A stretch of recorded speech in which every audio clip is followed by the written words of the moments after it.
Thank you. And the next question, Mr. Etheridge. Thank you. Thank you for the presentation.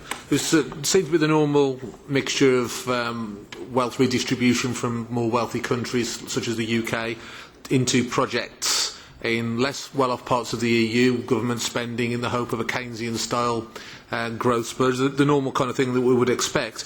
But one thing that I am interested by is on page 18, you speak about social inclusion, which I believe will be a doorway into social engineering of various sorts. Does the EU definition of these matters supersede the will of the democratically elected governments of the member states? So I'd like some clarification on exactly how far that goes in your document and your sort of master plan. On UK and social inclusion, of course we do not substitute the member states, and we have a responsibility to local authorities for social inclusion, and they are asked to take into consideration the social inclusion under the urban agenda.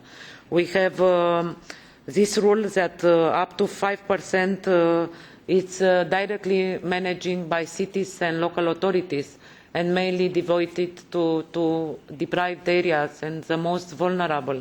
And I think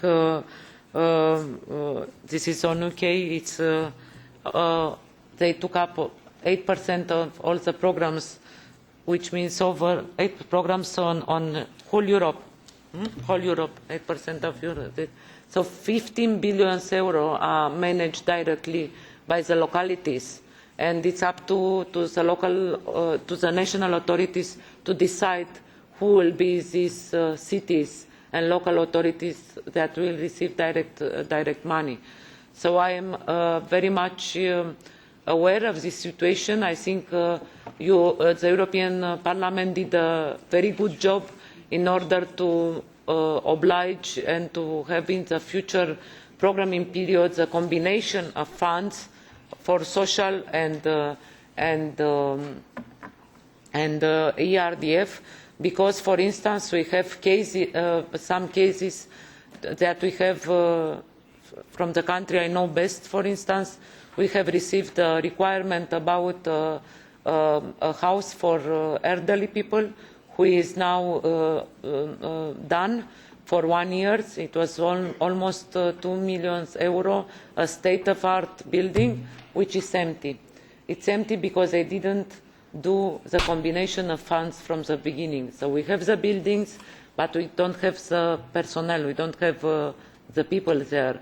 The local authority is a village. They say it's impossible for them to support doctors, nursery, and what is needed. And we do not afford to have this spend of money.